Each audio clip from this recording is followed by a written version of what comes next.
There's two sides to every coin. Then there's a conversation you can join. But I'm an old dog and there's new tricks. And some of my opinions you just can't fix. 'Cause I'm an old man yelling at the sky. I'ma shake my fist at the clouds and cry. Get off my lawn, you snowflake, before I have a meltdown, breakdown, shakedown. 'Cause this is my hometown, so back down, sports clown. It's all just a game, and it's the last down, let down, cowtown. I said it's all just a game. I give the touchdown, the rundown, the lowdown. 'Cause it's over the game. Gonna crack down and shut down the sundown. I said it's all just a game.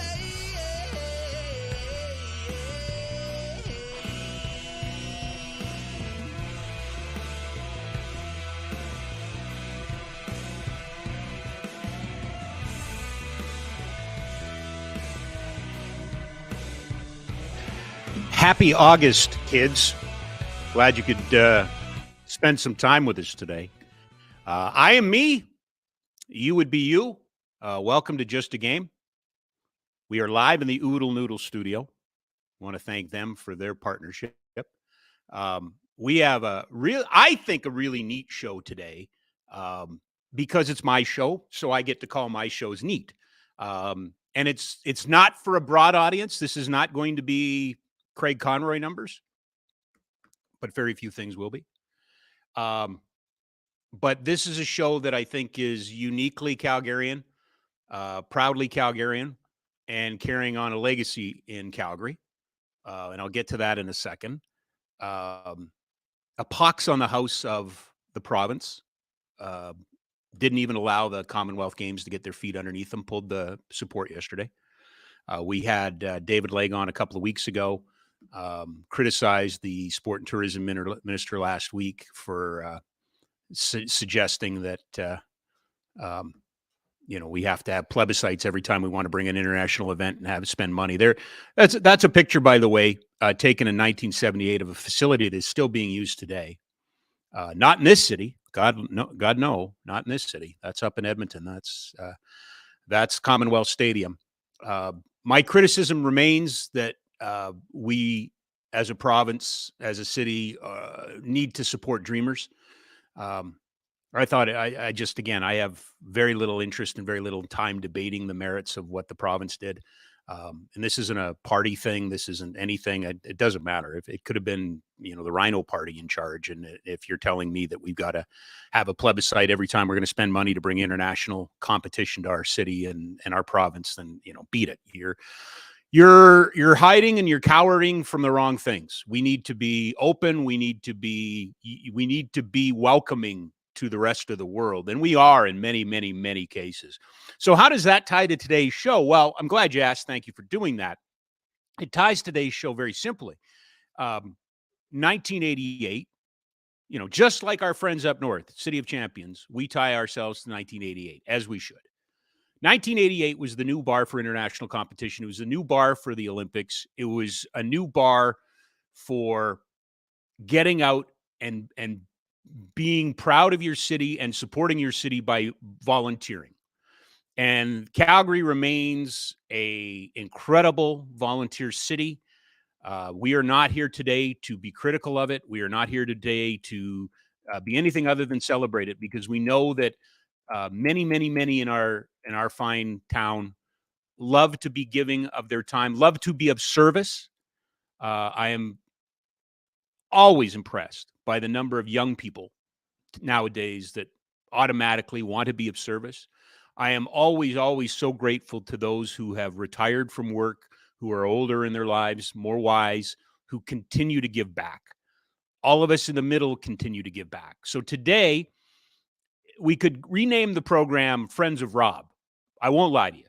I've got connections and love for each and every one of these groups that we're bringing on. But I want to present 6 opportunities. And more than that, actually, I want to present 6 groups with opportunities for you for your kids, for your neighbors, for your teams, for your businesses. This isn't about raising money today. This is about raising human capital, about volunteers, about getting out and giving some hours. So we're very excited that we've built the lineup that we have today. So with that said, we will kick it off because I want to give a little extra room to our first guest because we want to talk about something that's mutually appealing to both of us and also again, it really hits home with this particular topic. Our first guest brought to you by Ski Cellar Snowboard, skicellarsnowboard.com. 76 years in Calgary. Guess what? They're going to open at the end of the month. And I've seen a little bit of what you're going to want to be there. Check them out, skicellarsnowboard.com. We kick it off today with our dear friend. He's been on the show before. He is executive director of Heroes Hockey, which is also has an offshoot called Superheroes, which I'm particularly proud of. And also will be traveling to Ireland next week to participate with Heroes Hockey over there. Kevin Hodgson joins us. And Kevin, I do want to, we'll get into Heroes and how people can get involved. But before we do that, you and I have a mutual friend who made a very significant announcement this week. Sven Berchi, first round pick of the Calgary Flames back in, I believe, 2011. Had a nice career in the National Hockey League, a nice career as a pro. I know that it's easy to look back and go what ifs and couldas and shouldas and all of that sort of stuff with Sven. But we wanted to take a moment, some opportunity today to just talk about the Sven that maybe some people didn't see or didn't know. Yeah, I mean, you and I both know we get to see these NHL players be individuals and be humans and be kind people. And I'll tell you what, hockey is going to miss this young man. And not many guys did it better than him. I got a lot of love for this. I call him a kid. I met him when he was 18. He's 30 now. Yeah. I guess I'm 50, so he's still a kid, but I got a lot of love for his kid. I mean, I got his jersey right here, from Switzerland. He's I met him first day he turned up at Flames Development Camp, and he did so many incredible things for our community, so many things for the community in Calgary, Vancouver, Portland, where he lives. This is the guy that we want all of our hockey players to grow up to be, and hockey's going to miss him. They really are. And like so many great guys, nobody even really knows what he did. He did it quietly. He never did it for anybody else. He did it because it was the right thing. And I think that's, sometimes you got to pump the tires of the guys who want to hide in the background, and that's Sven. Let's talk a little bit about that. I mean, I can certainly promote the fact that he was one of the first Flames players to come to our development camp for kids who never got to go to hockey schools, the ones that we put on, with all of our friends in the media and the hockey community volunteer camp that very, very proud of. And you were a huge part of. We had Heroes kids at it. But Sven was one of the first players, along with Michael Backlund. I believe Backlund the first year, Berchi the second year, came and signed autographs and met and greeted the kids. So I'm forever in debt for just that. Yeah. Well, and I think sometimes you look at these guys and you see they're connected to charities and charities like ours, we're always trying to get connected to good people. But it's not because of what they do on the ice. It's because of what we come to know off the ice. And I'll tell you a little story about when I first met Sven and why I fell in love with this kid. Outside of Heroes, outside of, my professional career, I had this very little part-time job where I worked as the very low man on the totem pole with the Flames equipment staff. I was the helper to the helper, the assistant equipment guy. I was not an equipment guy, just a helper. And I did it because it was a break from social work and just a chance to do something different. So we're doing development camp up at Don Hartman there, and this new draft pick shows up, and everybody had been talking about him and all this kind of stuff. And he goes on the ice, and you remember those development camps, and some guys are going all out, some guys are going through the mode, and it depends a bit if you've been there before and all that stuff. But there's this young kid, 18 years old, all out. I mean, I guess we're on a podcast, so I can say balls to the wall. I mean, absolutely, you can. Fully invested. Yeah, sorry, Ty, buddy. All in, like just given everything that he got. Ice time ends, the guys kind of trickle off, and then the coaches leave. One of the coaches says to me, we heard from Portland, this kid will stay on the ice until the rink guy yells at him. We're going to be here all week. We can't have the rink guy yelling. Your job is to get him off just before the rink guy yells. I'm like, okay. So all these players leave. Sven's down at the far end of the rink, so he couldn't be farther from me. he knows what's going on. He knows I'm there to get him off the ice. And he's working on stuff, right? Like edge work and puck, like all sorts of stuff. And on that first day, I'm like, what is he doing? Second day, I realized he's working on the stuff that hadn't gone well in the drills. Remember Clear's Day one time, Lance Boma stepped in front of him, knocked a puck out of midair and went the other way. So Sven is shooting pucks off the boards and working on knocking them down, like this kind of stuff. Yep. But the kid won't make eye contact with you because he knows if we make eye contact, I tell him he's got to come off. So he's down at the other end. So I start throwing pucks down. So I'm hoping it'll distract him and he'll make eye contact. Then the rink guy looks over at me, gives me one of these. So I know I got about 5 seconds before this guy. All of us that have been in rinks know what it looks like when absolutely the rink guy's good and then the rink guy's bad, right? So Ben makes a mistake in eye contact and I wave him and I go, it's done, let's go. So he comes over and he goes, did somebody tell you to kick me off? And I said, your reputation precedes you, young man. I said, how about this? Whenever I rattle the gate, that means it's time to go. I'll give you all the time in the world. But when the gate gets rattled, you come off. That's what we did the rest of the week. But what you fall in love with is the person who's devoted to his craft. But the coaches had left, the GMs had left the suite. Nobody was watching them. It's that adage of winners, win when nobody's looking. They just go to the games to pick up the accolades, right? This was a kid who was dedicated to being the best that he could, not because anybody was watching, but because it was the right thing to do. And from that day forward, we just kind of, and Sven and I were talking the other day and he brought that story up. He still remembers that. But from that day forward, he has been a part of the Heroes community and he has done things for kids that nobody knows. We ask him for just come for a visit and he does so much more. He's raised money. Like you could go on and on, but the mark of the character of that guy. And, one more, I think shows the character of this guy. He's playing for Vancouver. He's here playing on a Saturday night.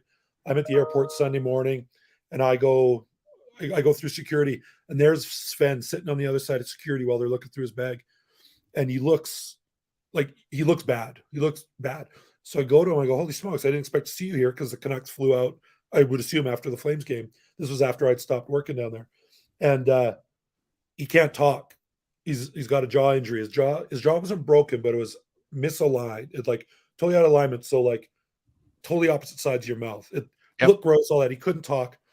And I said, let's go have some breakfast. I had some lounge passes. We went in the lounge and I watched him cut fruit in little tiny pieces and drink yogurt through a straw. And I'm like, what are you doing? He goes, I came to the airport early. I want to get on a flight and get home because the sooner I can get home and see the doctor, the sooner I might get cleared and I can get back to working out because I want to be back with the boys. Easy thing to do would take his time, and this kid was doing that. And he did everything that way. He did it all the right way. He did it all because of what it meant to other people. He did it all because he understood that he had these own personal values that were important to him. And we're going to talk about volunteering. We're looking for people who live their values. We're looking for people who are genuine. The world needs more people like that. And that is who that young man was from the day I met him when he was 18. And I know it was like that when he was in Portland before. And to this day, yesterday, he goes, I can still help out with Heroes. I actually have more time now.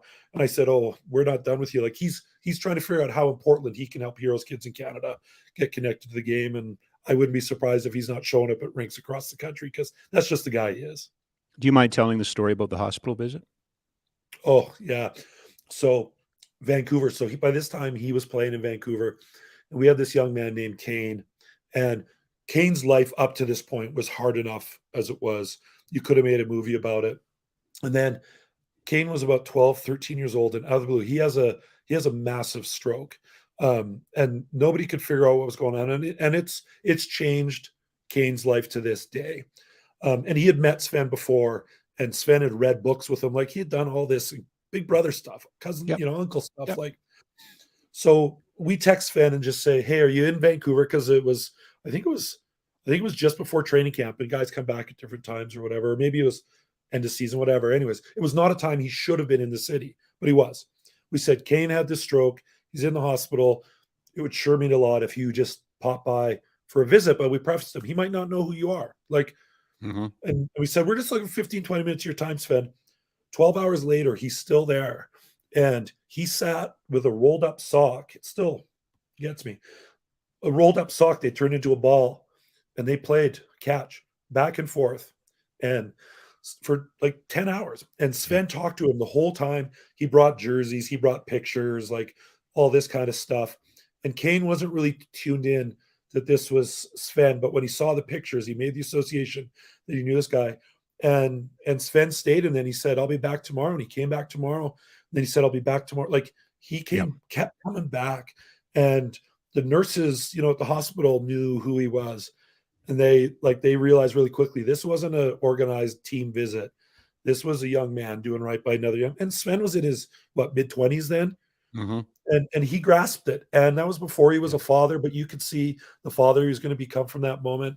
And you know, it was massive. It was one of those things that doctors say something happened in this kid's recovery.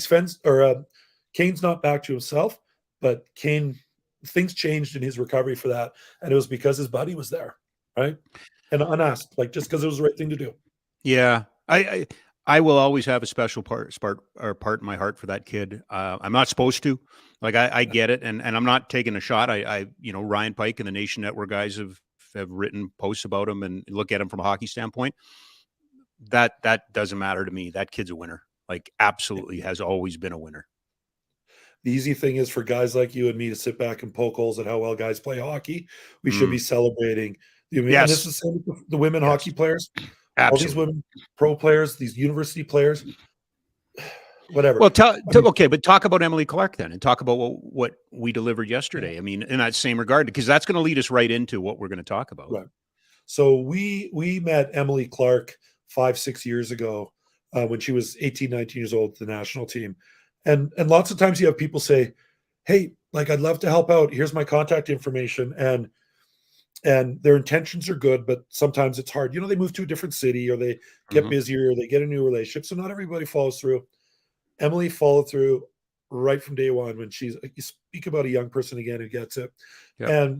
And through the course of her time with us, coming on the ice and doing stuff, COVID hits, we do a Zoom call, and she meets one of our players, Naya, who's a superheroes player up in Edmonton, lives with autism, and there's lots of challenges there for her. Was not talking when she started with us, correct? Was when we met her, she fit that definition lots of people have of autism, that you know, they can't look in the eye, they're not going to communicate, social awkward, all that kind of stuff. Yep. So yeah, that was the player we met at the rink. COVID comes, we go to these online things, and everybody told us, you're not going to be able to take special needs kids and do online stuff. 250 sessions later, of which you facilitated 240 of. I think we proved that wasn't right. But Naya came out of her shell. We started to hear her voice, and what emerged was she would go last, and she would always, and when we'd be with all these NHL players, we had NHL players, major league players, movie stuntmen, all these super cool guys. Was crazy. It was crazy. Yeah. Super cool guys and girls. I absolutely. You know, the old hockey language comes out. Matt Tkachuk there's many Flames in there, just for people to know. Like you name it, it feels like we had them, right? And Barry Trotz, like all these. Anyways, it just sort of morphed that Naya asked the last question. And none of our kids asked hockey questions except for one. One player asked every player their plus minus. Logan. Yep. And I had to have homework. I had homework for every guest. Because no players do it, right? Remember that? Only one player. No, none of the players do it. And it was a kid. It was a guy with a really bad plus minus. Anyways, so it morphs in. So Naya would ask questions, and Naya was always, she would ask the question that she wanted to be asked. So it was an insight into her world and how she was thinking. You know, she asked Mitch Marner about, you know, the animal he'd like to be able to talk to, and he said, cheetah. I know you go so fast. Yeah. And then he asked her. She goes, a narwhal, because no one knows why narwhals have horns, but a narwhal knows. And I want to ask a narwhal. Like, this is how she works and operates. Absolutely. So I forget the question she asked Emily, but it led to a story that Emily, from when she was 12 years old, posted on the wall. Her goal was to play in the Olympics, and all the steps and all the people she needed to support her along the way. And she'd see it every time she turned the light on and off. So it led to this story that was really empowering for our kids. But you watched this friendship build between the two of them. And since then, like, Emily's there for all of our kids, but then we talk about Naya, and then we do things for Naya. So yesterday, you and I were up in Edmonton, superheroes. I had to deliver gifts from Emily to Naya. Yep. And not surprisingly, then I now have to deliver gifts from Naya to Emily. Like, they exchange gifts all the time. Naya made flowered headbands for Emily and all of her teammates to wear in the Bubble World Championships. And that was all these teams have their call to action and their team thing. They wore their flowered headbands after every game and after they won, and the players were sending pictures to Naya with their medals and these when Emily and Sven are volunteers first and they're hockey players second. Like none of the special stuff they did happened because of how great they are at hockey. Yeah. It's because of how great they are as people. Yeah. And this is what volunteering does and brings out, volunteers make guys like me look good, right? Yeah. Like we create the programs, but the volunteers create the magic.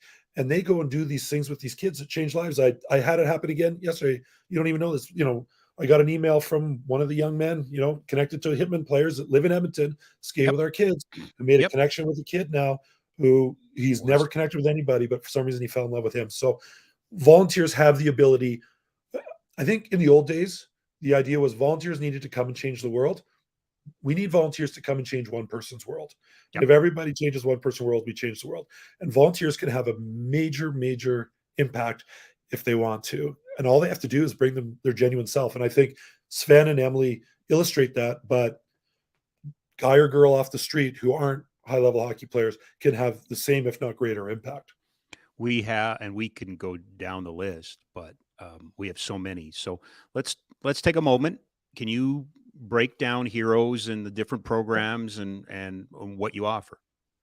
So Heroes is 25 years old as an organization. We've got programs all across Canada, from Victoria, BC, out to Montreal.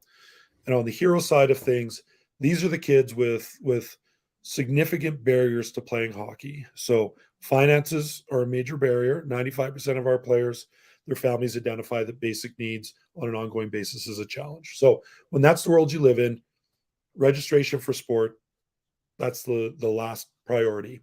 But it's also kids with additional barriers, other things get in the way. The analogy I always give is somebody could tell me I'll pay for all of your kids' registration so they can go play community hockey. And I would probably only lose 3 players because our players are dealing with, they don't have access to transportation. And the idea of a kid riding a bus to hockey each way, an hour and a half, looks really great in a Tom Cochran video, but it's not reality. It's not going to happen. These are families who parents have to choose between going to the food bank to pick up their food and bring their kid to the rink, like all these things. So we want to make it easy as possible. So we pick the kids up after school with buses and taxis, drive them to the rink. They have their ice time. Their equipment's there waiting for them.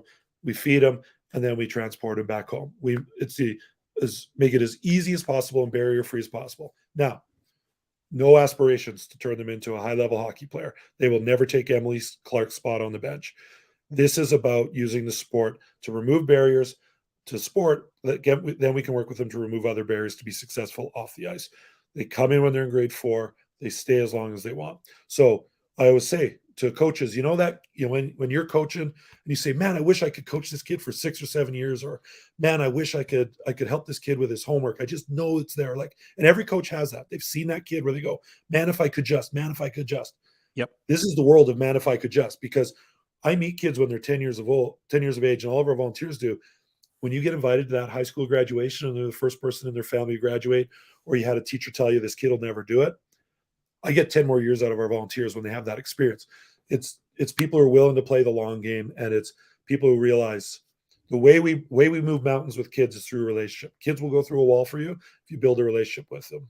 And so the way you do that is by spending time. You invest multiple years, and you're there for them every week. We're not a place where volunteers can come once a month, to be honest with you. If you can come every week, there's a space for you, because you're going to have a real impact to kids, and they're going to look to you. So that's the hero side. The superhero side is similar in spirit, but it's for kids that live with disabilities, and that's where Naya comes from. Not all disabilities are visible. Autism is a non-visible disability, but lots of kids, range of disabilities, you name it. We've seen so many. They need a place to play. We have to adapt the game for them, and so we provide that space. And we need coaches with big hearts and patience who are going to be there to learn what that kid needs to be successful and what that kid needs to be able to have sport be a part of their life. Because on the superhero side, they never have to leave. We got players who started with us, as teenagers. They're adults now, and they could be 40, still playing because there isn't a place to play. We're creating a space that otherwise doesn't exist. And the only way we can do that is with volunteers. That don't need to be high-end players. I never played Mhm. higher than D level, and No. you don't even need to skate. We can use you off the ice, Kev. So if a team of 13 players playing U13 AA needs a team manager who kind of, often functions as a team mom or a team dad, imagine what 50 kids need, right? So Yeah. we have some volunteers who have learned to skate from our heroes Mhm. players, Mhm. but they're there to make sure that all the stuff that gets in the way isn't causing them any stress on the ice. A kid has a tough day, they need somebody to talk to. We need somebody there. So we've got spaces for retired hockey moms and hockey dads, and we've got spaces for hockey grandmas. We've got in one city, we've got a grandma who bakes, serves them snacks. She wants to make sure they have full bellies when they go home. Yep. Brilliant, right? And no better way to build a relationship with a kid than when you break bread with them, right? No, you don't have. We've got high level coaches. I mean, our Oh, superheroes head sure. coach is U15 AAA. He's as good as it gets, but you Brilliant. don't need that. You don't No. like. My analogy is you can teach a good person how to run a drill. You can't teach an impatient hockey coach how to be patient. That's just the Well, reality. tell the story. Okay. Oh, that was a hero story. That wasn't even a superhero story. Yeah. So we get this volunteer. He's coached AAA hockey for a long time, and he's decided he's had enough. The game's changed too much. The athletes have changed too much. So he's going to give his time to us, and we think this is great. First ice time. Remember that 90% of our kids had never skated before. Blows the whistle and says, "Everybody to the red line." Big hockey coach voice. And 2 minutes goes by, 3 minutes go by, 4 minutes go by. The kids are scattered all over the ice. Some of them are on their hands and knees because they can't stand, and this kind of stuff. And he looks at me and goes, "These kids aren't listening, Gav." And I said, "They're listening. Look where they are." Every kid was on a red line. It was a hash mark. Goal line, a hash mark. Line. And he looks at me and goes, "I don't think this is going to work." I said, "No problem. All good." Just it didn't mean he's a bad person. It just means we're not the right fit, right? No. But the kids listened. And so, so our kids, it takes a few sessions to learn that when we red line, center line, but that's we go to where they are as opposed to expect them to come to us in the start. That's removing barriers. That's inclusion. That's accessibility. And so it's really that simple. So we our greatest volunteers often are the ones who go, "Oh, I have kids and I never really played, so I don't really feel like I could coach, but I'd sure love to." Or I was an assistant coach with my kid one year and he told me, he didn't want me to coach. And we have female coaches, we've got university players, like everything. But if you believe that it's fun to put kids in spaces that they want to be and allow you to build a relationship and make a difference in their life, then there's a space for you in an organization like ours, because we're not measuring our success by how well they play. We're measuring I've got 18-year-old kids. I still tie their skates. The hockey answer is you're old enough to do that. Our answer is they're asking for 3 minutes of our time one-to-one. You can learn a lot in 3 minutes when you tie a kid's skate that can change their lives. And so we just want people who want to spend time with kids, and you get to do it around something fun. You get to do it around being on the ice, skating, playing hockey, eating, doing their homework, whatever that is. So give me the call to action here. How, if somebody's listening to this today and wants to learn more, wants to get involved, how do they go about it? Yep. So easiest way, if they want to go about it, go on our website. That page you list there. So we've got a volunteer tab on our website, and this will give you a sense of the type of organization we are. When you do that, the person you will interact with is going to actually be living in Sweden, and her name is Tatum Amy, and she volunteered for us for a long time. Tatum Amy. You mean Tatum Amy that was on this show? U Sports Player of the Year? Maybe I'm breaking news, but she's going to play over in Europe, and she said, how can I stay involved? What can I do from Sweden that's going to help heroes? And I said, well, the volunteer we had looking after our volunteer stuff has decided this is the time in her life to get married, and something's got to come off the schedule. How dare she? How dare she, exactly. Who happens to be the daughter of a longtime Heroes volunteer. Tatum's going to take that over. So Tatum will walk you through what we need from you. Tatum has volunteered at Heroes, volunteered at Superheroes.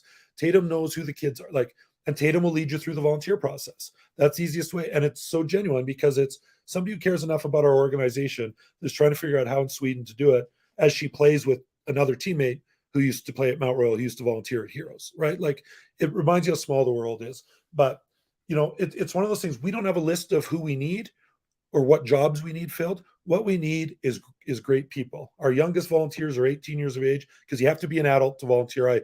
I get people who reach out and say, my 11-year-old would love to help out. And unfortunately, we're not that space. Yep. There's, there's liability and stuff like that. Yep. But our youngest is 18. Our oldest is 73 years old. We have every career you could imagine. If you're thinking about going to med school, for some reason, I've done 16 med school references and 12 law school ones, and every one of them has got them. So I'm just saying, right? It seems to be something. Yeah, I don't know what it is, but we have volunteers who come to work in their work boots. It doesn't matter what you do; it's what you want to bring. And so you come to us and say, "I'm a good person who believes that people with barriers to sport need a place to play in, and kids need people to believe in them. We can find a place for you." Our big ask, though, we need you every week from the last week of September to the last week of March. Yep. If you can only come occasionally, there are other places, and some of the places that you're going to profile, Rob, might be a great fit for them. Yep. There's lots of places, and there's a place for you to give back, and that is just as important. It's okay. What we need, it's totally okay. But what our kids need is to get to know you as you get to know them, and they need that consistency, because consistency equals safety. And when a kid feels safe, then they will take risk, and we want them to take risks to believe in themselves. Thank you. We will. We put up the information. We will continue to promote the information. I said it last night. You can call me king. You can call me president. You can call me, whatever you want. The regent from Spain. But the greatest gift I've ever been given is being called Coach Rob. And when Naya, I haven't seen Naya since COVID, and except on the Zoom calls, and she comes over and hugs you. It's a special, special moment. It is. AJ, we're going to talk about AJ, who's now one of our best ambassadors for another group. I mean, it's a pretty special group, Kev. Yep, absolutely. And a great group of people you got on here. I know all of them. They're all fabulous. Thank you for profiling them, and please say hi to all of them for me. And to everybody who's listening, this is how you change the world. You start with one kid at a time. You're the best. Thanks, buddy. Take care. Kevin Hodgson, Executive Director of Heroes Hockey and Superheroes.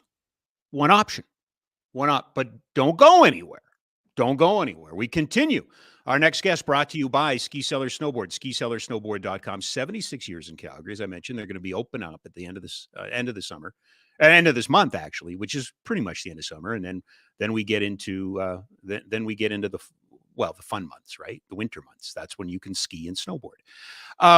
Speaking of friends, I have to bring in my best friend now, Melissa David, who is the executive director, the originator, the person behind the force, the nonstop superhero in the world of pet care and Parachutes for Pets, which is today technically the only non-sports entity. But that's not entirely true, because I found out about them through Michael Backlund, who became an ambassador. Melissa, thank you for doing this. How are you? I'm good. How are you doing? I am good. Awesome. Tell us a little bit about Parachutes for Pets. I want to know how it started, and then tell me how Michael came on your radar, or you came on his radar. Absolutely. So Parachutes for Pets started one day in my lunch break in March of 2019. I was working for the RCMP in law enforcement, was very, very aware of the gaps in society when it came to pet care. We would get tons of calls where we could, provide a lot of resources for the humans. Didn't have a lot of opportunities to help the pets. So pets were being left behind in crisis situations, which wasn't good for the pet or the guardian. One day I was just having my lunch, and I heard another story about a local pet store in Calgary. Somebody had abandoned their pet there, obviously looking for help to abandon it in a public place, but it was just a bit too late. Pet had to be euthanized, had some medical issues. I've always been a huge animal lover and volunteer, so I was starting to look around to see where I could volunteer to help people keep their pets and keep families together, and found out there really wasn't anywhere. So I thought, well, somebody needs to do something, and maybe I'm that someone. So Parachutes for Pets was created. And then COVID hit. COVID hit. And so we went from doing, 37 hampers to over 600 requests. And so it was like, oh, wow, okay, we have to get some volunteers and we have to get going here. And met the lovely, lovely Backlund family. Our first COVID Christmas, we started getting organizations referring to us, as well as children coming straight to us asking for things for their pet for Christmas. They were saying, hey, I don't need Santa this year, but my dog needs a coat because we're about to become unhoused, and I have a coat, my dog doesn't. It's going to be cold. Our hearts were broken. We put out a plea. We were a small charity. We said, hey, if you can come and bring some items to help these kids at Christmas, we would love it. Showed up, and they showed up with a carload of items. Had a great conversation with Michael. Anyone that knows being out there. So anyway, we talked. He talked about understanding the human-animal bond. His dog Lily had been sick and going through treatment. We parted ways. A few weeks later, Michael reached out again to let us know that unfortunately Lily had passed away and that it was a really tough time for his family. They hadn't lost a pet before, and he goes, this is a grief. This is a huge process. And during that time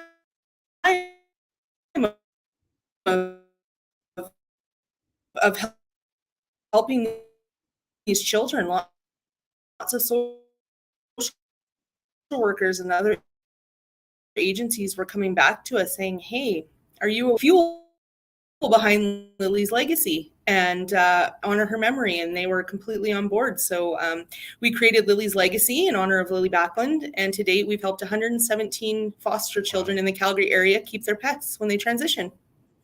Wow. That's amazing. And it should be pointed out that, because I do, full disclosure, I'm working with you on this project, but, houseless, seniors, veterans, kids in childcare and foster care, and domestic abuse victims. That's the core group that Parachutes works with, correct? Correct. Yeah. Okay. So speaking of sports, 10 years ago, Sheldon Kennedy opened the Sheldon Kennedy Advocacy Center, which kind of set the bar for collaboration and really changed an institutional issue around kids in that were caught in some very difficult situations. You have now chosen to go forth. So tell us a little bit about what opens up on September 16th. Yeah, we are opening the world's first ever pet advocacy center. So much like Sheldon's model, which we've studied and learned from, we are going to be a very collaborative space. And the idea behind that is pet guardians coming into this space are going to be able to get everything they need under one roof. So we find in society, owning a pet is a big barrier to a lot of things. And our space is going to be the opposite of that. That's where you're going to come when you're a pet owner to get help. So obviously, we're going to take care of the pet side of things. We've got an expanded pet food bank. We've got barrier-free education classes. We're going to have grief counseling and bereavement for people who've lost their pets, vet care assistance, warming and cooling space for Calgary unhoused pet owners. That's new. There's to date, if it's cold, if it's smoky, if it's hot, and you have a pet, you're going to stay out on the streets. So we're going to welcome them in and keep them safe. A pet safekeeping program. I think we're all aware of the housing crisis in Calgary right now. And if you have a pet, that just makes your struggles that much harder. So those are all things that Parachutes is proud to offer, but we're also proud to bring in our collaborative partners. So Calgary Food Bank, Aboriginal Friendship Society, veterans, social workers, counselors. We're going to have it all available under one roof. So we're not sending somebody to the Calgary Food Bank to get a human hamper. Come to us to get a pet hamper. Maybe you need a housing referral and then you have to see a different social worker. So we've partnered with the University of Calgary to have some social work students come in. We've partnered with Bow Valley College to have some practicum students. We're going to have a pet thrift store, and we're also going to have a pet dignity store for people that maybe can't afford what's in the thrift store but still need items. So we're really excited. And as you mentioned off the top, like, this has not been done in this sector. It's brand new. Doesn't open till September, but you find yourself already caught in, being an advocate, that there's already a need out there to tell people stories that are not being heard. Absolutely. Yeah. It's, we haven't slowed down. Our regular program is still going. All we did was move into a bigger space. So as you know, we've got renos going all around us, but we're still operating and still trying to fill those gaps the best we can every single day. So this is a show about volunteers, and I'm really excited about the opportunities that you have with the center. So tell us a little bit about who or what you're looking for in terms of volunteer help. Absolutely. We have a ton of volunteer availability with our new space. And quite frankly, it's only going to work with volunteers. It's a big initiative, and it's going to be a community-driven initiative. So, we are looking from everything for people to maybe take a shift in our thrift store, maybe help us sort donations for the thrift store. Maybe you want to help us put some hampers together in our pet food bank or itemize that. We have a vet care area, so maybe you'd like to help do some triaging when we have our vaccine days. We have some administrative opportunities. If, you don't really want to work directly with clients or pets, that's always an option. And then warming and cooling. That's going to be quite busy in the winter months, as well as safekeeping. There's going to be lots of roles there. So, and if there's anything else you think you'd like to help with, please just reach out and chat with us. We'd love to meet you, connect with you. Yeah, and it really is kind of a blank slate in the sense of, as opposed to a sport where you probably, some would feel like they need to have a background in it. This is really about bringing your skills forward. I mean, Absolutely. Marketing, social media, photography, art, all of it can. Did you even mention, like, you can even use just big lugs like me to move stuff around in the warehouse, right? Like, there's lots of labor work. Come on down. Yeah. And is there also opportunities for offices or teams or businesses or groups to come and volunteer together? Absolutely. We love group volunteers. So if you're looking for a good corporate bonding day, please contact us. If there's 2 of you, if there's 20 of you, let us know. We've got jobs for everyone. And Kevin mentioned it before. Any things that we need to look out for? I know that you have an onboarding process, right? Mm-hmm. Yeah, we have an onboarding process for sure. Some paperwork, and Lauren will get you all set up with that if you reach out. Just as protection, obviously, we work with vulnerable individuals, and we want to make sure everybody's safe and protected. And we've got, intensive training, because some of the work we do is a little bit heavy. So we understand that, and we want to set you up for success. So, we have a general process, and then depending on what role you do, there might be a little bit more involved, but we definitely want to chat with you. So if you're interested, reach on out. It's kind of appropriate to use this term, but is it all right if I let a couple of cats out of the bag? I think for the thrift store, we'd be interested in working with, organizations that would like to give, even their clients some experience in the business side, and, take a day a month. And we've talked already to a couple of groups that would like to do that and come in and, and get that experience. And I think experience is another thing. Like, I think we're really talking to a lot of the college age, youth that are maybe thinking about veterinarian medicine or social work or whatever. What a great opportunity to come in and get exposed to the industry, right? Absolutely. Well, look at our young Jeffrey. He's the best example going. Yeah, he is. He really is. Dr. Aquarium, which he is. Will make sense. So that was the other cat I was going to let out of the bag, but we'll talk about Kron some other time. But yeah, I mean, it's the world really is right in front of anybody who would like to give back in a meaningful way. All kinds of opportunities. That's the cool part. Absolutely. Yeah, definitely is.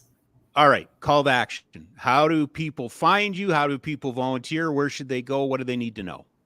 You betcha. Go to our website at www.parachutesforpets.com. There's an application. It goes right to our volunteer coordinator, Lauren.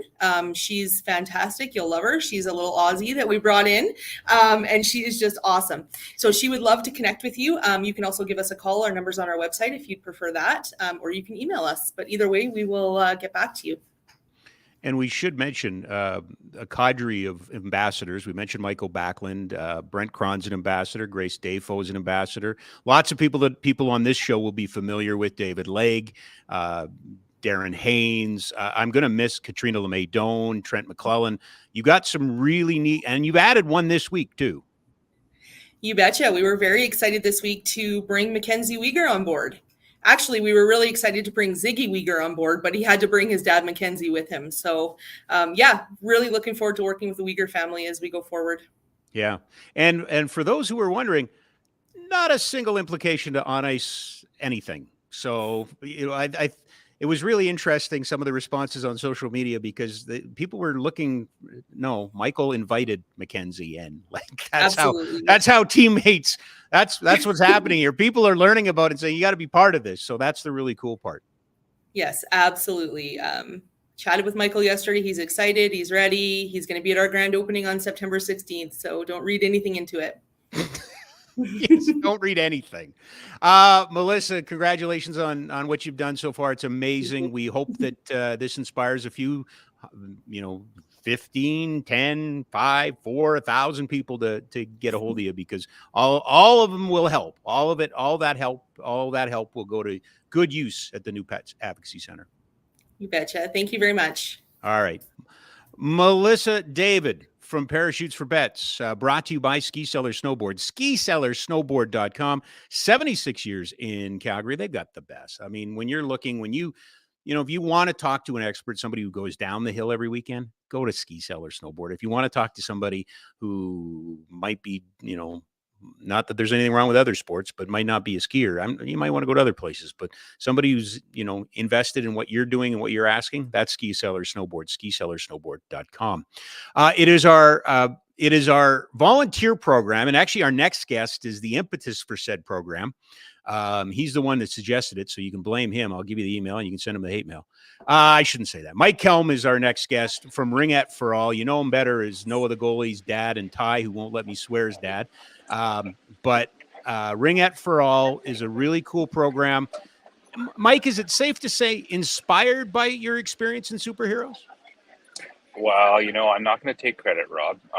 Our founder, Heidi Kostick, really, she was inspired by superheroes hockey. She came to see our kids one day participate. So Noah the goalie and Slapshot Ty, as we like to call him, were out there on the ice doing their thing. And Heidi was just inspired by that. And Heidi and I share a love of the sport of ringette, right? We see the value in sport for all kids, and it's just been something that's been super important to us.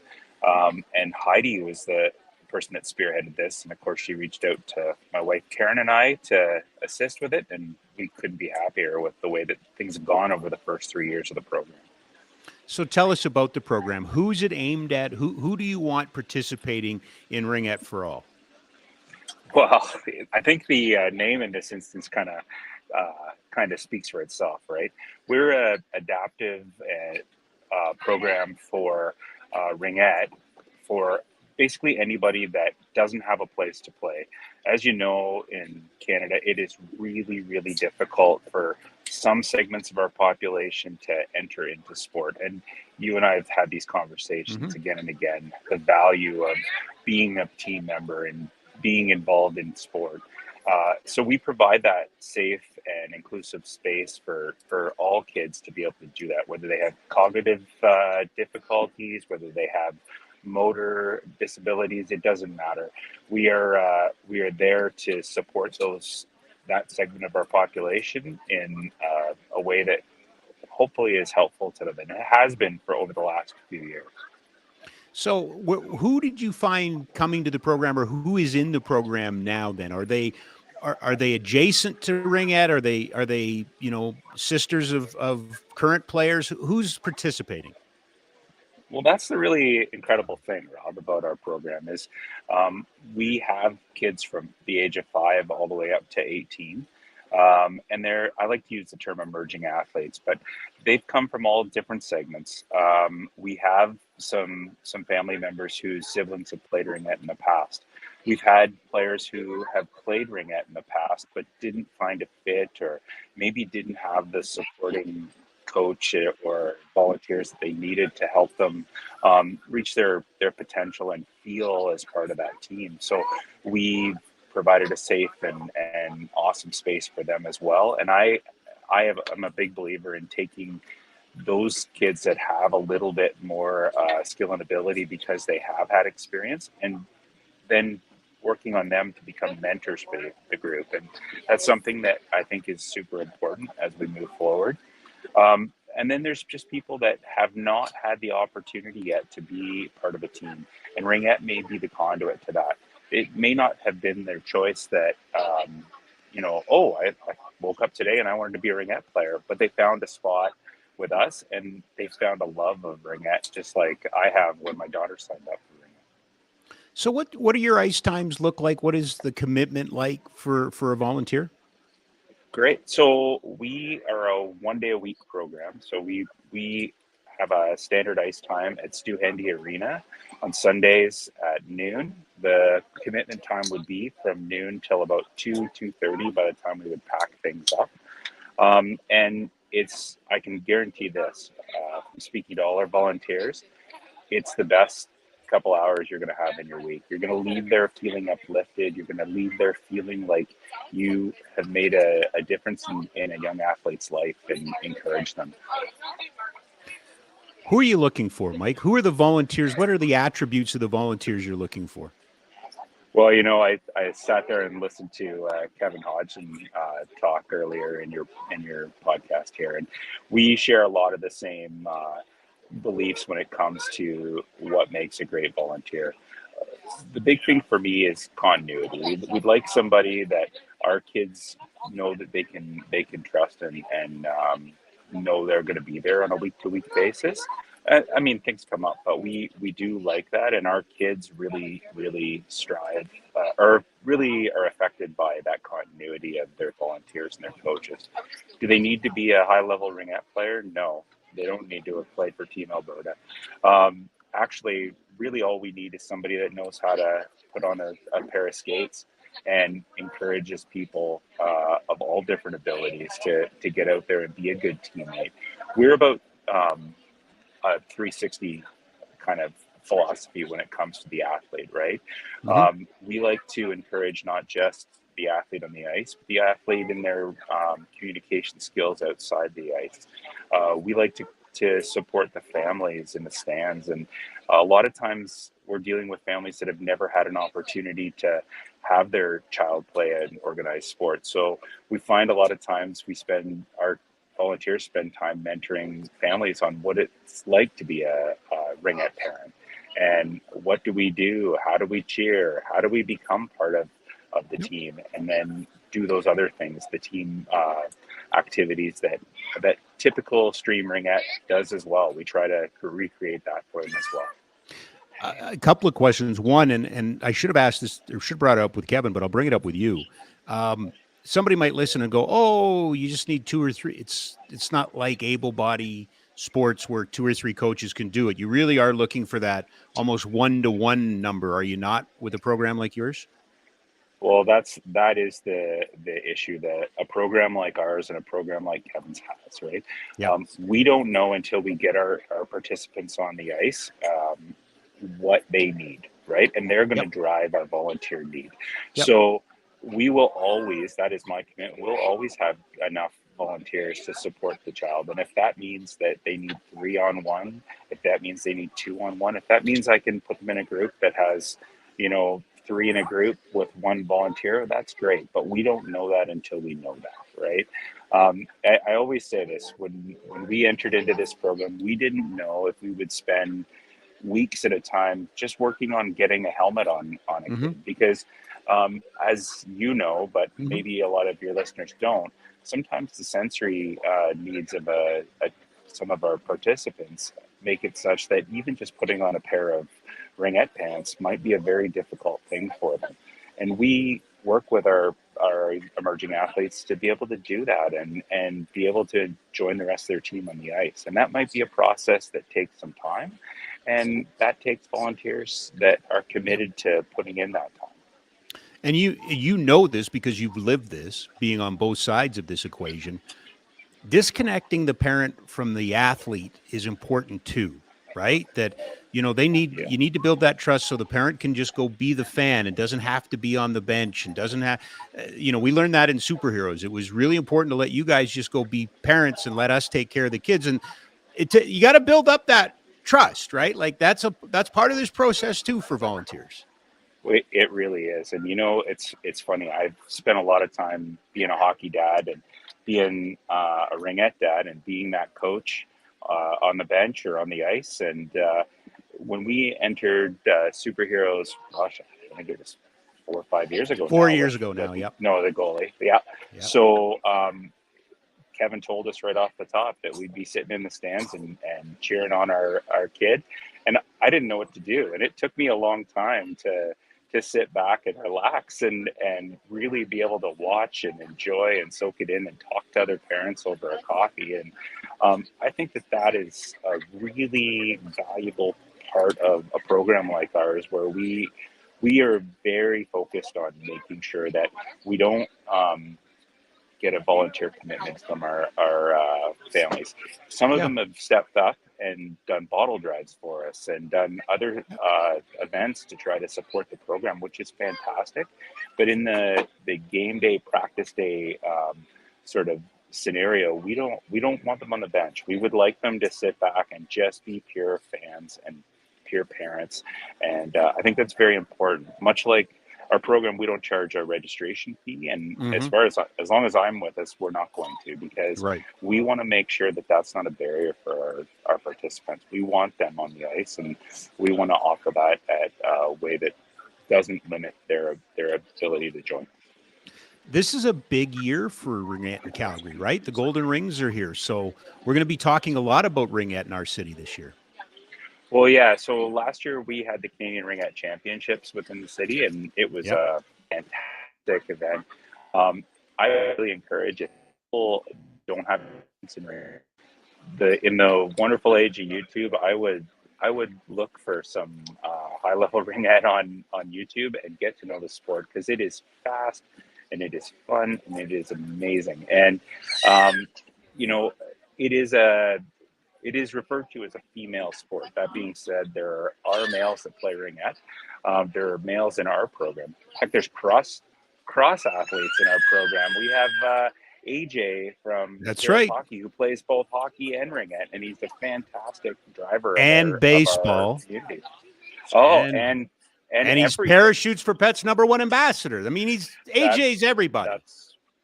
So getting back to the ringette, there is great ringette being played in this city, and I would encourage people to go out and see the sport for what it is, which is a fantastic, inclusive, wonderful sport for most. All right. Who are you looking for? Who do you need, and how can they get a hold of you? Give me the call to action here, Mike. All right, Rob. Well, we need volunteers, clearly.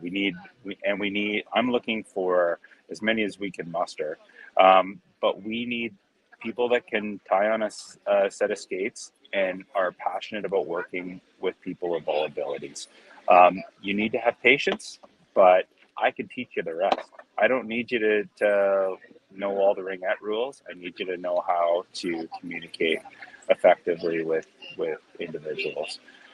You can reach us through social media. We're on Facebook, we're on Instagram, and we're on Twitter. I don't know if you want me to go through all of that for you. Well, I mean, give us the website. I mean, it's a simple Ringette for All Google, right? That's all we do now. We just Google stuff. But what's the website? Yeah, absolutely. So the website is Ringette for All Calgary. .ca, or you can go to Ringette Calgary, and you'll find a link to us directly there. Okay. And for people looking to volunteer, we can be reached I can be reached via email at rfa@ringettecalgary.ca. Okay. And then I have a phone number that they can call myself directly to, and that's 403-907-0421. Perfect. Well, your fries arrived, so I want to leave you so you can eat your lunch now. But more importantly, I wanted in beautiful Victoria. I was going to say, I wanted to thank your beautiful bride for allowing us to borrow you on a very special weekend away. I know. So that's your dedication to the youth of our city. I appreciate that, Mike. This is great. And thanks for this idea, because I'm hoping today we do a lot of good. I'm hoping we infuse a whole bunch of new people into sports and pets and officiating and everything. Well, I'm thankful for the opportunity to speak about a program, and it was just great of you to be able to do this for us. All right. Enjoy the rest of your vacation. Will do. Take care. All right, buddy. Mike Kelm from Ringette for All. Another opportunity. Again, if you're a former Ringette player or you've been around the game, I coached my wife in Ringette in Fort McMurray once. That's a whole other show, quite honestly. I'm still paying prices for that stuff. You don't yell at your wife to work harder. That I learned. Just didn't go over very well. I've since become much wiser. We continue with our program with another guest brought to you by Ski Cellar Snowboard. SkiCellarSnowboard.com is the website. He is my new bestest friend in the whole world because I love what he does. I love who he is, and I love what he represents. Ian Pollard he's the president of the Calgary Basketball Officials Association. And all in fairness, we got to know each other through the Calgary Surge, and the officials have been out at every single Surge game this year. There is a public service, so that they're happy to talk to people about calls. But Ian, first of all, thanks for doing this. But second of all, you know, here we are with officials. We need bodies, don't we? I mean, basketball is growing. So if basketball is growing, we need more people to officiate. Oh, absolutely, Rob. And thanks for having us today. It's a pleasure to be here on your show and talk about what our needs are going forward as the game continues to grow. It's awesome to be involved with the Calgary Surge, and it's just a wonderful environment to get out there and engage in a way that is new for CBOA, and it's been a blast at the games, and we're looking forward to Sunday night with the playoff game. Yeah. And so we will definitely be there. So, and have you had some people sign up? I'm really, really happy with the engagement that we've had from the public. I haven't checked the numbers today, but we are getting people engaging through our drive at the Surge. Last I checked, we were probably at about 30 people that have signed up through our different contacts. So it's been absolutely fantastic. Well, I tip my hat to you because you've taken a very respectful, fun tack to this. Like you haven't, you know, it's easy to say the sky is falling, and you and I both know that's the reality. I mean, that's sport wide. We know we have an official crisis, but you've chosen a different path. You've chosen education, you've chosen engagement, but you've also chosen to kind of promote what basketball officiating has that maybe some other, and I know this isn't necessarily your main thing, but I love talking to you about this. It's one of the few things that a mom and a daughter, a father and a daughter, father and a son could do together in the first year, right? Oh, absolutely. Like, I look at my personal history. I've been a basketball referee in the province for almost 30 years now when I actually think about it. And my dad got me started, and I could remember going to games when even before I could drive, and we would go referee games in Edmonton together.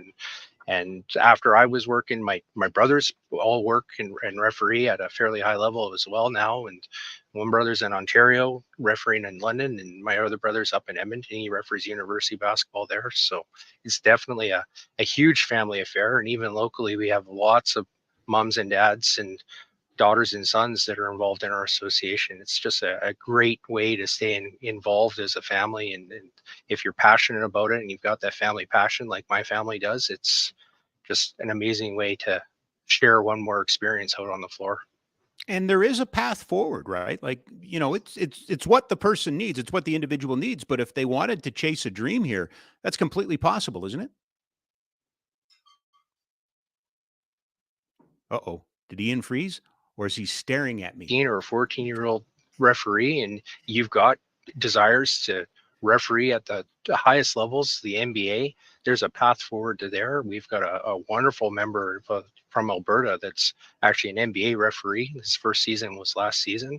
We've had representation at the different Olympic Games and World Championships. So the sky's the limit for anybody that has the talent and can be identified. And that's really what we're looking for, is people that are passionate about the game and want to be involved in the officiating side, and maybe looking for opportunities to develop and improve and move forward into those higher levels.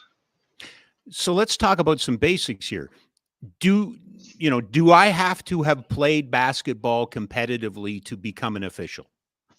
It's an advantage for sure, but absolutely not. If you just have a passion for the game, even a fan that wants to go and learn basketball, we have a wonderful mentorship program through CBOA that experienced referees will work with and educate. It's an ongoing education process when it comes to that. And ultimately we're just trying to get better as referees. So whether you're the first year guy that's just coming in and is working primarily grassroots and the junior high level, we're there to support that development and tweak and move people forward through the different programs that we do have. So, okay, and that's my next question. So, okay, I volunteer, I take the course. Do I coach the Dinos against Mount, or do I ref the Dinos in the Mount Royal? Where do I start? Well, we really try to assign games to people based on their ability. If you have that ability as a first or second year referee that you could be in a competitive high school game, and we've recognized that, we'll pair you up with somebody that's got a little bit more experience to make sure that you're there and not over your head, as it were. Yep. But in your first year, are you going to be working Dinos basketball? You would have to be really, really good basketball referee in order to do that. But the possibility is there. But no, we really do want people to be successful. So yes, we do start them at the grassroots and with the younger age levels. But as you move forward through, and as we identify you with the skill and the ability, we give you more challenges, because that's part of the growth. You don't want to be stuck in that one spot for your entire basketball career. But we've got people that want to referee junior high because they just like working with the younger kids. Sure. And they're wonderful referees, but they just don't have any interest in working any higher level. And we've got lots of referees that are at the junior high level that want to work high school, that want to work college and university. So the goal setting is such an individual thing when it comes to referees, and we're there to help everybody as an executive and as an association. But unlike a certain boss I used to have in my life, you're not throwing me into the deep end right off the get-go. We try not to. We try not to, but when we do identify the talents and we think that people are ready to get out of the kiddie pool and into the deep end, we'll give them that opportunity to either sink or swim. But of course, we're there to support and make sure that if they are sinking, that we're there to help pull them up and get their heads above water. So what's the process, the education? How do I start? What's it look like? What should be my expectation to learn how to be a basketball official? We right now, our director of education is putting together an online program. So it's going to be a weekly program here starting hopefully soon in August, because we are starting our public junior high season in September. So we want to have referees ready for that. But we do a fair amount of classroom work online through Zoom, through Google Meet. And then we get you out on the floor in a controlled environment in a local gym here on a weekend or in an evening. So there's definitely some on the floor things that we do need to go you through, but a lot of it's self-study as well. I mean, there's wonderful resources. If you even just to get to the rule book and you want to learn the rules, you could go to the FIBA website, the international website, and download the current rule book and get into that and start understanding the rules, because of course that's part of being a referee. You need to know the rules, and it doesn't matter what sport that's in. It's just, we're talking basketball today. Little things like that, understanding what we call the IOTs, which are the individual officiating techniques. There's a whole manual on that. So if people want to do their self-guided study, that material is out there available for free from the FIBA website. That's amazing. Let's talk about the elephant in the room, retention. You do it. You oversee it. You're the president. You know, how thick a skin do I have to be an official?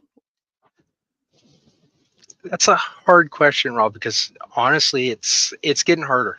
It really is. I think with the advent of social media, the advent of cameras on every phones, and we're dissected. At the end of the day, it's twofold. We go out, we try to do our best job in the world that we can do, but people are getting competitive, and people are just a little bit over the top, and we see a lot of people that are hanging their whistles up in the first 3 to 5 years because of the unfortunate abuse that people are getting from not so much players and coaches, but more so the fans, more so the people that are observing. And it's just an unfortunate reality that we're facing. So yes, you've got to have that mental toughness to be able to push through. But of course, our association is very supportive.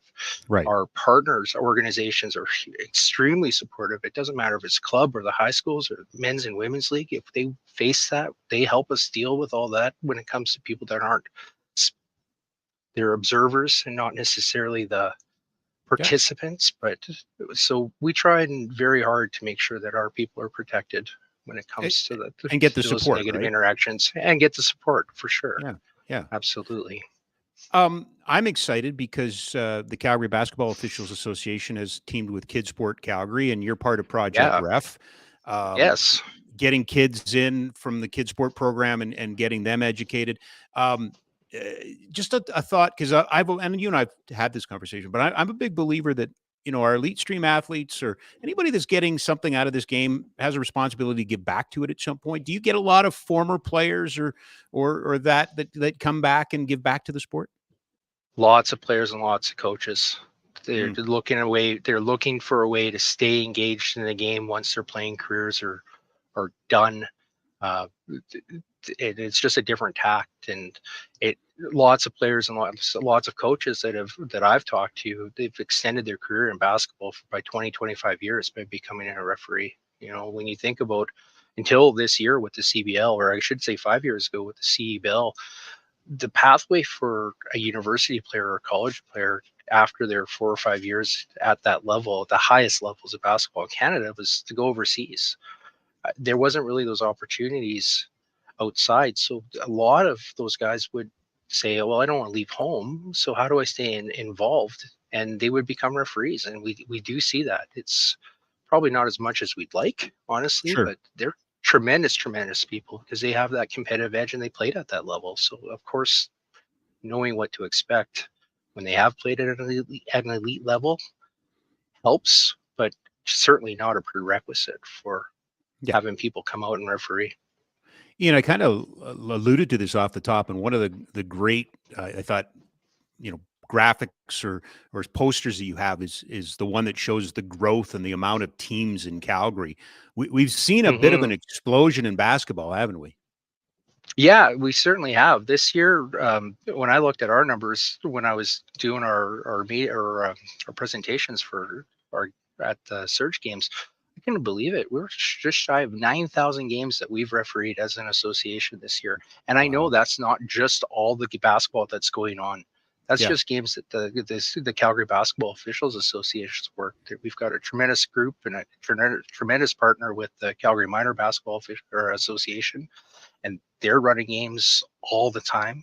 There's other groups out there that we know. So the growth of the game is just tremendous for sure. So somebody's listening today and says, you know what, I want to give back to my community. Now, we should point out, if I'm correct about this might be the only volunteer position that I'm going to profile today that actually can get paid. Yeah, absolutely. we pay people for their time. We charge our clients a game fee to have referees there, and we certainly we don't keep that. We are passing that back to our members, and so there's a secondary kind of volunteer hobby income. It's a great way to save up for students that are looking for something that they can do their own scheduling on, where they're not linked to a part-time job somewhere. For people such as me that like to go on vacation, so they can have a little bit of spending money in the in our pockets. It's all based on the number of games that you referee. The more games you referee, the more money you can make, for sure.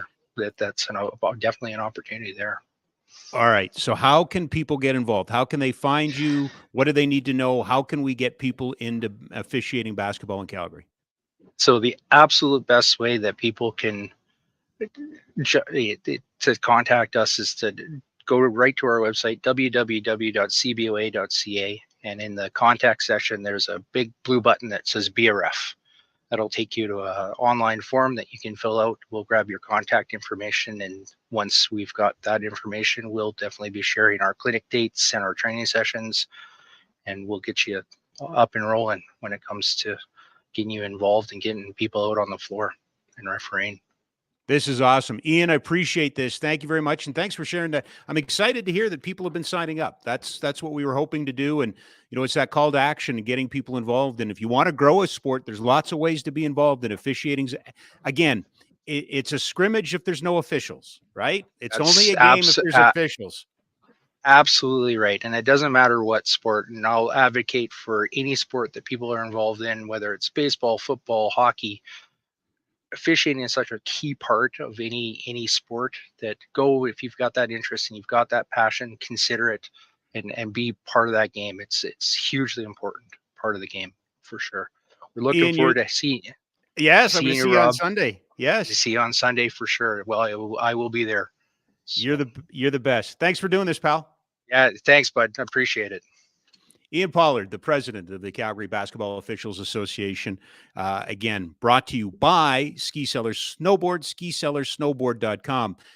Not quite volunteering, because you could put a little bit of money in your jeans, and I'm really excited about Project Ref, which I'm a spokesperson for with Kidsport, and Kevin Webster from Kidsport will be on with us a little while, but not before our next guest. No. I would not do this show without our next guest. She's one of my new best friends. Would you please welcome from the Adapted Hub powered by Jumpstart, our friend Ashley Fox. Hello, Ashley. How are you? Oh, I can't hear you. Oh, there we go. There we go. Perfect. Good afternoon. Thanks so much for including us today. So much of what I've already heard and so much of what your platform is about certainly is in line with Calgary Adapted Hub. So thank you. Well, and let's start there. Let's talk about the Adapted Hub, because I believe it's our best kept secret in sport, and I want to change that. Ooh, hey, I like that, and certainly so happy to share about it. And you highlighted that powered by Jumpstart piece, and so again with the utmost gratitude that thanks to our co-chairs, Dr. David Legg. And Dr. Not Jeff him, Henry, not right? The other guy, but not Legg. I know. Yeah, they approached Jumpstart, back earlier 2019, and thanks to Jumpstart's support, starting in 2020, we really started moving towards what a collaborative approach could look like.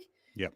With a clear vision to have quality sport and physical activity experiences for children and youth living with disabilities in our community. So what that collaborative piece, I'll hopefully highlight that in some of the ways that we're working, but certainly just looking at knowing that we're stronger together, and that thanks to our numerous both funded partners and our community partners, we can make it so that our folks and our friends living with disabilities in our communities can have meaningful and quality physical activity experiences. And I can't highlight that enough, is that, I'll quote Dr. Nancy Spencer reminding us that inclusion is a value and not a strategy. Yes. And that we really need to be thinking about how and what we're offering. And so again, a really strong mission, a really great group of people. And maybe I like that, our best kept secret, because the momentum is really building.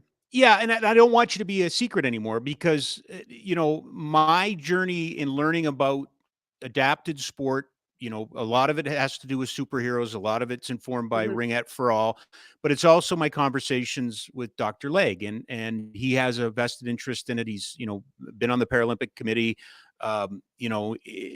We talk about DEI. Everybody wants to talk about diversity, equity, and inclusion, but it's so often it's a race or a gender issue, but we also have to include, abilities.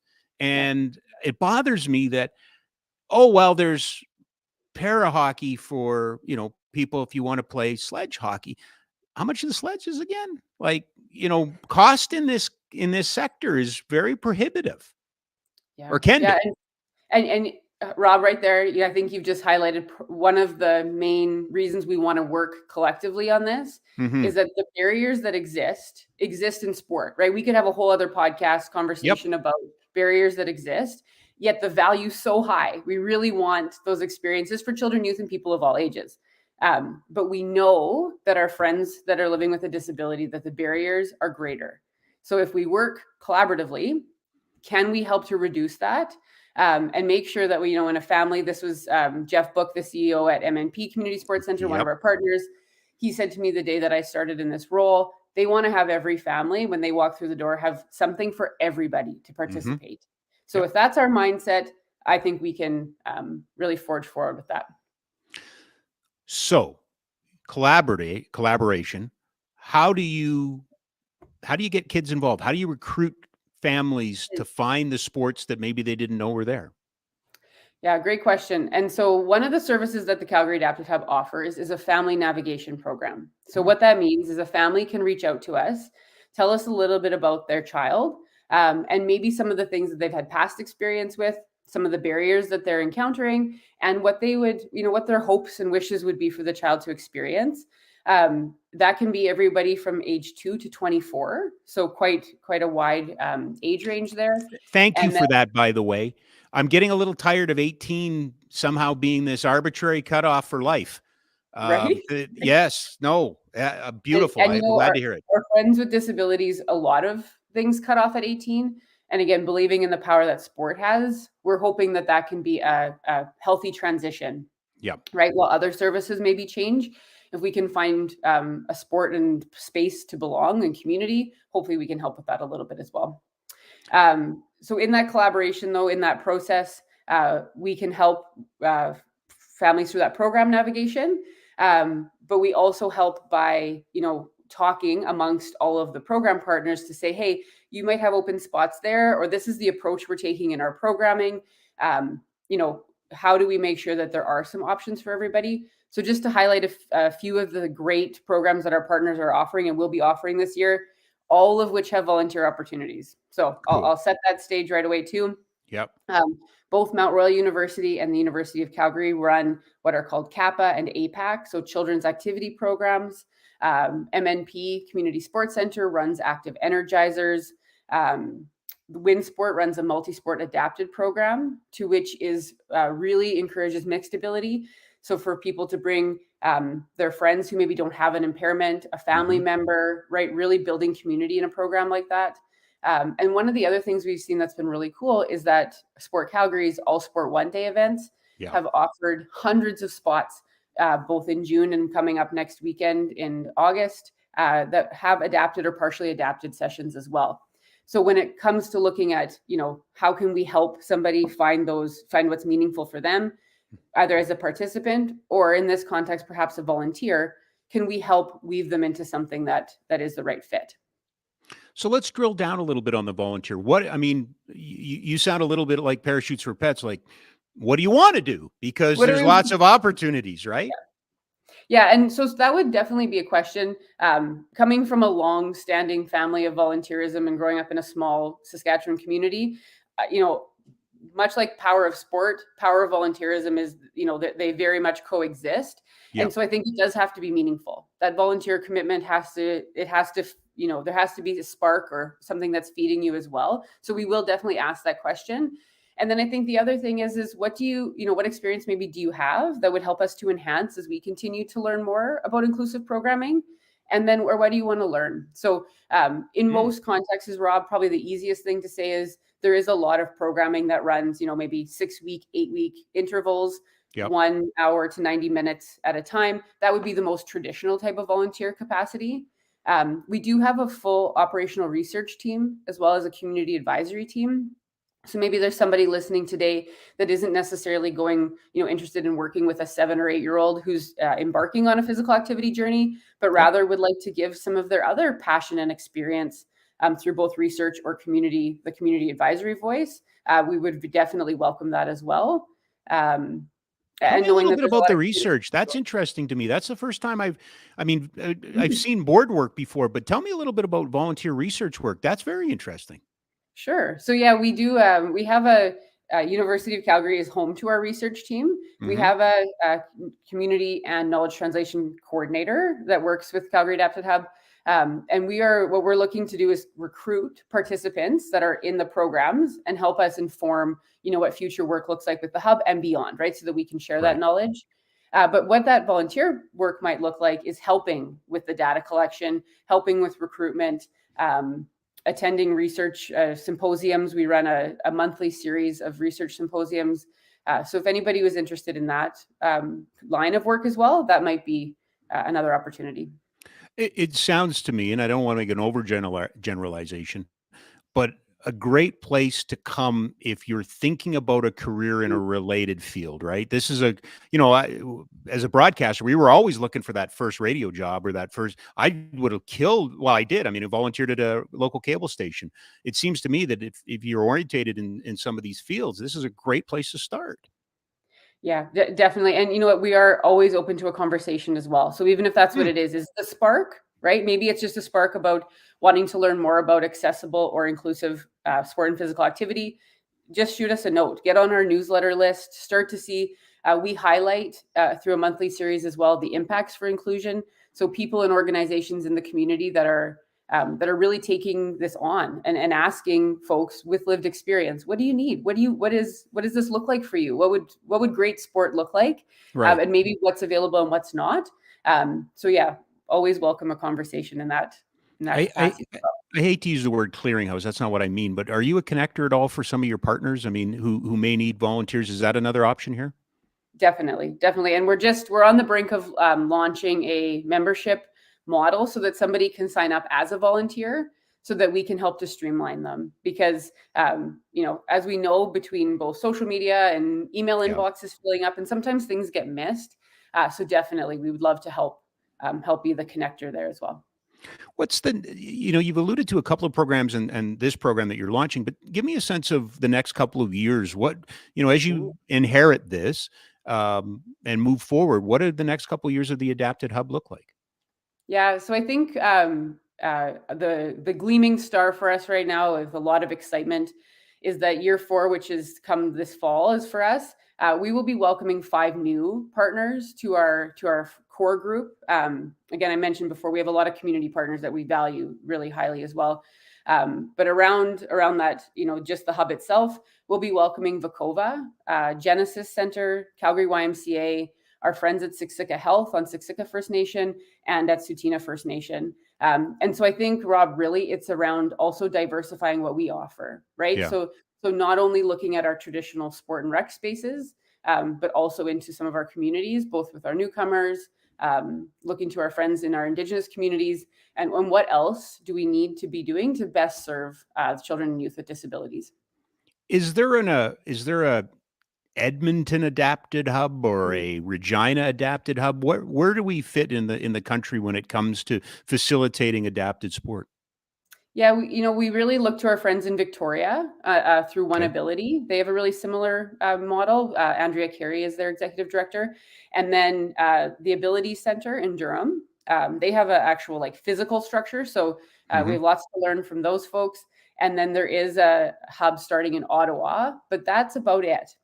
So that would be another thing, over the next couple of years, we would be more than happy to work alongside other communities that are finding that there's that need for collective impact and that they want to be working more collaboratively. A lot of the organizations that we work with at times can be running on fumes. Yeah. And so we know volunteer power is really important there, but we also know that collective work can really be helpful in that as well. So Ashley, somebody's listening today and says, that's the place that I'd like to give my time.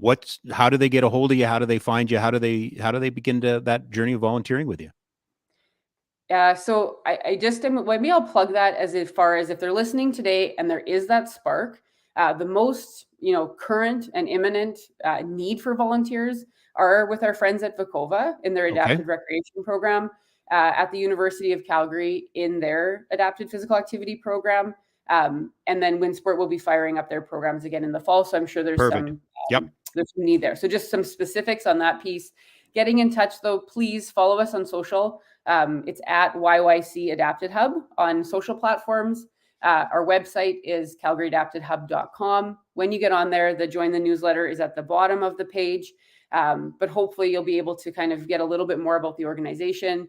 And my email address is on there as well. And again, would really welcome all of those conversations to go forward. So this is your month number 6 for you or so? How's the transition been? Yeah, Rob, I every day starts and ends with a lot of gratitude. The people that work in this space, I've worked in physical activity and sport for the last 20 years, and the learning that I've had and the passion that is poured into the work that the folks do that I've had the pleasure of working with over the last 9 months, Nothing short of amazing. So yeah, a lot of gratitude and a lot of excitement and a lot of energy for what's to come. Oh, it's awesome. Appreciate you taking the time to talk to us today. Continued success over there. We will stay in touch, but thanks for giving us a little insight. Yeah, thanks so much, Rob. Have a great weekend. You betcha. Ashley Fox from the Adapted Hub, powered by Jumpstart. Of course, joining us, courtesy of our friends at Ski Cellar Snowboard, skicellarsnowboard.com, 76 years in Calgary, 4 locations, all of which are about to open at the end of this month as we roll into the winter months, of which there is adapted skiing and snowboarding too, we should point out. So we certainly want to take advantage of those opportunities. But yeah, we couldn't do any of this without our good friends over at skicellarsnowboard.com. As we await our next guest, and he's going to get a tongue lashing for me. I don't know why he's late. Did he confirm, though? Did we get an email from Kevin? I don't know.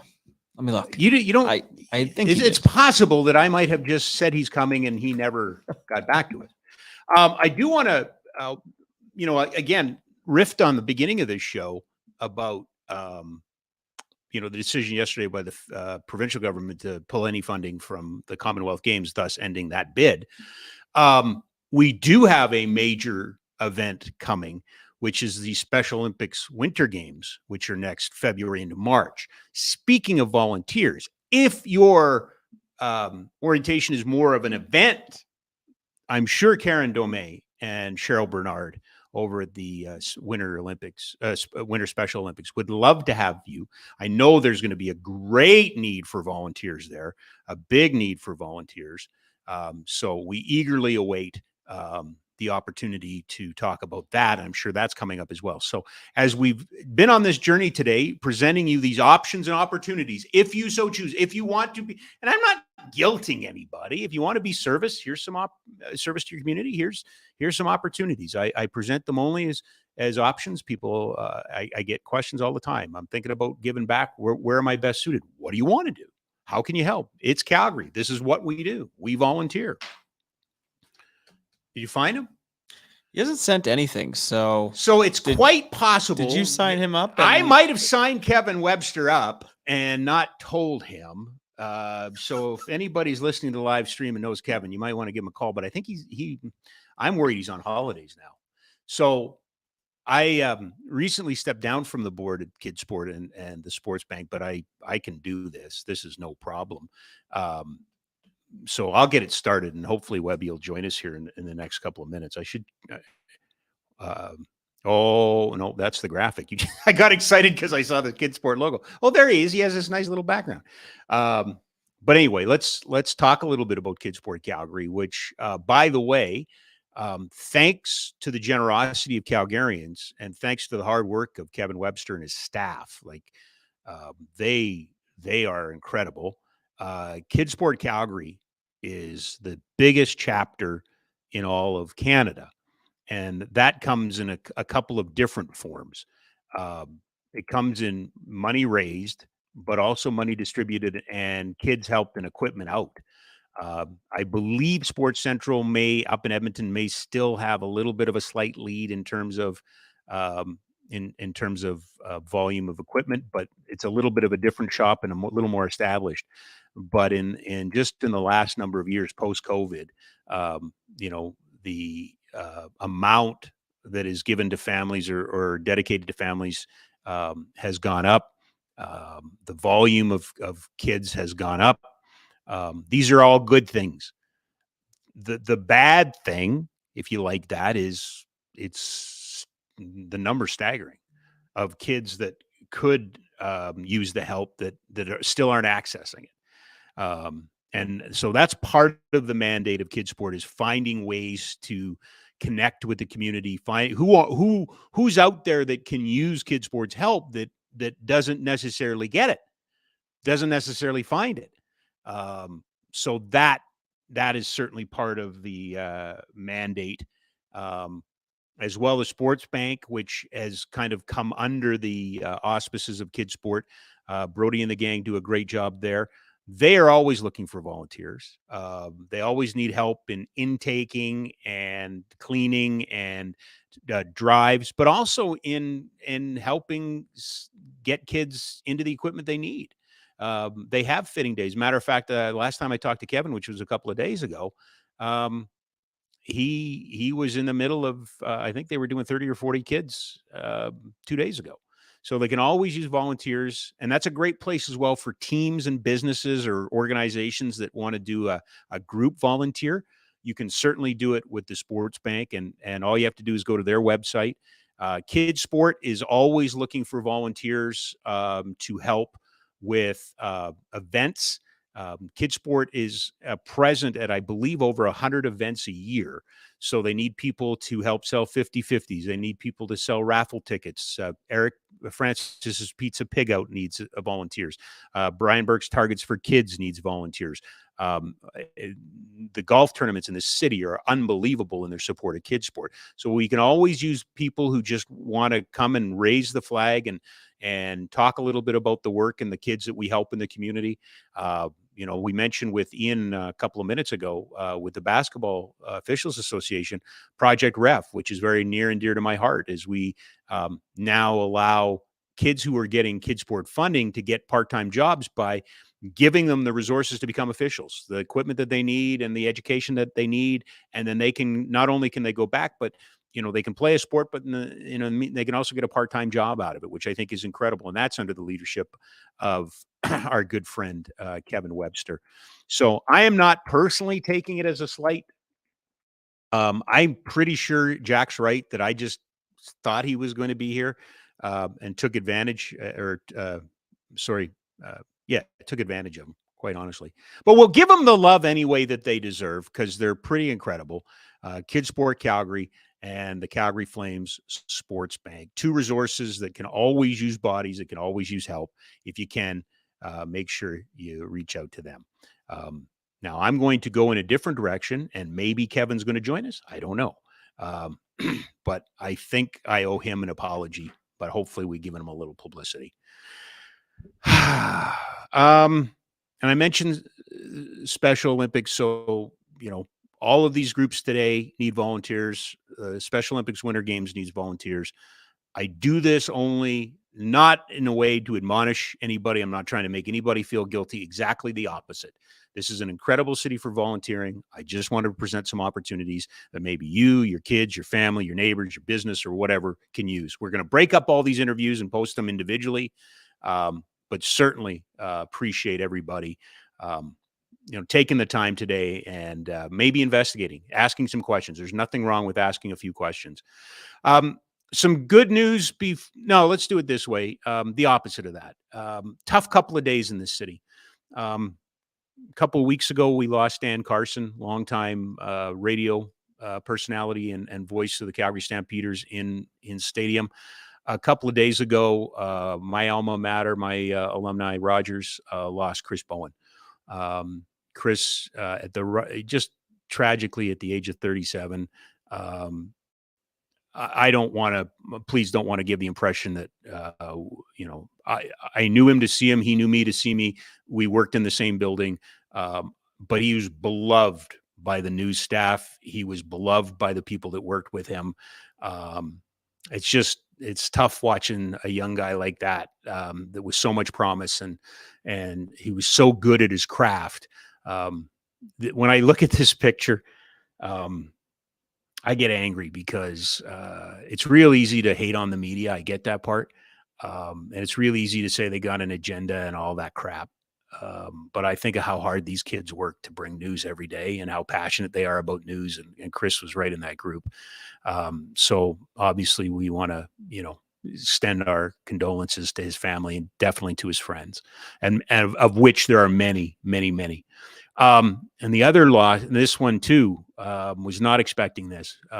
We have to say goodbye to Mud. Bob Murdoch passed away, former Flame, former coach, a huge part of the Flames alumni. I bump into him every once in a while. We were friendly for sure. I'm not a dear friend. I'm not close or anything like that, but I have a ton of respect for Bob Murdoch. And part of that is informed by how much respect his teammates and his alumni friends have for him. He was always a guy that they respected and thought very highly of, and carried himself in that way. Yeah, it's hard. Always is, and the right words escape me in a situation like this, but certainly want to make mention of Bob and his passing, and pass along all of our condolences and our thoughts to the Calgary Flames alumni and his family, of course. One last thing before we go. No show on Monday because of the long weekend. A week from today will be our SmackDown special show with VP. Don't call him anything other than that. He got a title and a raise. VP of Retail at CSEC, and our dear friend Brent Gibbs will join us for our SmackDown show. This Sunday, if you're so inclined, we have playoff basketball in the city. The Calgary Surge are watching with great interest tonight in Winnipeg, as the Edmonton Sting and Sting or Stingers? Sting. We had this conversation. Stingers, right? Yeah, I think so. Edmonton, and the Sea Bears. And the Sea Bears. The winner of that game comes to Win Sports, 7 o'clock on Sunday. If you don't have your tickets, get them now. I anticipate a sellout. If you have not been, get them and come and see what it's all about, so you're prepared for next year. It's been a huge honor to be working on the community stuff, but getting to come to the games and watch the staff and the players and the coaches do their thing. This has been incredible. So if you can, certainly make your way to Winsport on Sunday at 7 o'clock. Enjoy the long weekend. Thanks to everybody. Kevin Hodgson from Heroes Hockey and Superheroes, Melissa David from Parachutes for Pets, Mike Kelm from Ringette for All, Ian Pollard from the Calgary Basketball Officials Association, Ashley Fox from the Adapted Hub powered by Jumpstart. And I meant to invite Kevin Webster. I'm not 100% sure that I did now. I'm really starting to have those second thoughts. But Kidsport and the Sports Equipment Bank can certainly use your support. Thanks to Jack, who did an amazing job putting the show together. Without him, I am nothing. And we're back in a week. Take care of everybody. Be good to yourself. Thanks, guys.